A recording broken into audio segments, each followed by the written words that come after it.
activator technique so she can show her friend. So I'm going to go ahead and make a YouTube video and demonstrate about what it is, what it does, and kind of take a little bit of maybe some questions you have and just show you how an activator adjustment works. So I have a patient here on the table. She's going to go flat down. I use this table. It's pretty nice for not having a patient with really bad low back pain having to crawl into a table. So she's already told me she's got some lower back and neck stuff, so we're going to go ahead and work on that. So when I start, I look at the patient's feet, and if I look here, her right foot, can you come in here so we can see the difference between the two to start out with? So her right foot is definitely shorter than her left. I don't think that's because her leg bones here on the right are shorter than the leg bones on the left. I think that's because she has so many misalignments that the leg is actually drawn up a little bit. So again, you can see the right foot is a little bit shorter than the left. And then when I take it up here, the right foot actually lengthens. It's a little bit longer than the left. So that tells me that these things help tell me that I need to do something and that I need to go probably somewhere in her pelvis to start out with, and we're going to go from there. So I'm just going to take you through a normal adjustment. Activator is statistically just as good as me using my hands. I have some patients that just prefer the hands-on. I have some patients that prefer the activator. I've talked to chiropractors who are chiropractors for the San Francisco Giants, and they said that they'll have professional pitchers and professional baseball players that like the hands-on adjustments through their low back and upper back, but they like the activator for their neck. I know that the San Jose Sharks chiropractor uses the activator about 70% of the time for all the athletes, for big, heavy-duty hockey players. So again, we're short when she's down here, and we're going to go long when she's here. So if I push on that, her feet are still short. If I touch here, and I kind of almost pull that side of the pelvis down, now her feet are actually even. If you can come in and see that they're even now. So all I did, one more time, if I push up, that's where her misalignment is. Her feet are short. If I pull it back down just a little bit, all I did was a quick little pull. Now her feet are even. So that's just a test. It's not, I didn't actually do anything. It was just more a test to see where she was at. So I come up here. Gotta wait for this to get on the right setting and wake up a little bit. I fire here and I fire here. That should lower the pelvis down a little bit. So now I start out, feet are even. So I don't need to do anything, I can go to the next side. Push up here in her pelvis, makes her feet short again. I pull down again. Actually, that makes it even. So if I push on this side here, I fire here. A little tender. So she said she had some low back pain.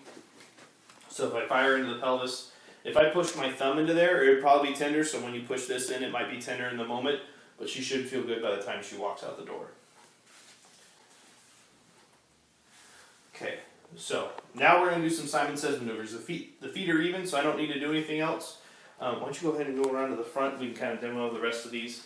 The rest of these are Simon Says maneuvers. They're pretty easy. They just help tell me where I need to go. Each Simon Says test directs me to a different vertebra, a different bone in the body. So put your right hand on your low back, please.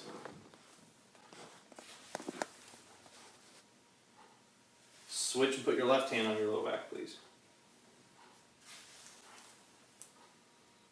Okay, so both of her, when she did both of those tests, her feet went short again. So I'm going to go ahead and adjust those two vertebrae that are associated with that. This is still right in her low back. It's probably still going to be a little tender. Same thing right here. Go here. Alright, we're going to move through this a little quicker. Both hands on your low back, please. Put your hands down by your side. Right hand up on the table by your head.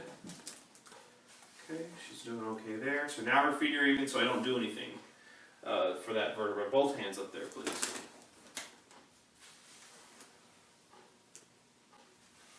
Put your hands down by your side. Turn your head to the right. Lift this right. So if I go here. That's definitely short. I'm going to pay attention to that. Lift the right shoulder off the table, please, and relax back down. Shrug both shoulders up to your ears, please, and relax back down. And head back in the center. Okay. So now I'm going to go ahead and I memorized which tests showed up on her, so I'm going to go ahead and address those spots that are related to those tests.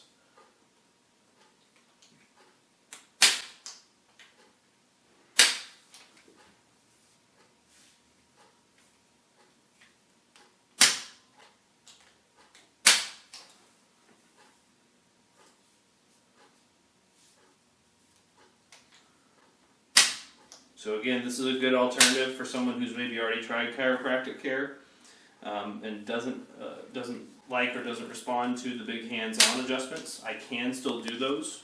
That's an option for patients, but this is just another option for them.